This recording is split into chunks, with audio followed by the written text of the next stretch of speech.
ختم الله على قلوبهم وعلى سمعهم وعلى أبصارهم غشاوة ولهم عذاب عظيم. ومن الناس من يقول آمنا بالله وباليوم الآخر وما هم بمؤمنين يخادعون الله والذين آمنوا وما يخدعون إلا أنفسهم وما يشعرون.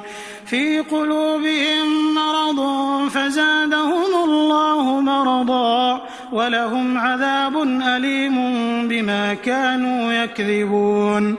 وإذا قيل لهم لا تفسدوا في الأرض قالوا إنما نحن مصلحون ألا إنهم هم المفسدون ولكن لا يشعرون.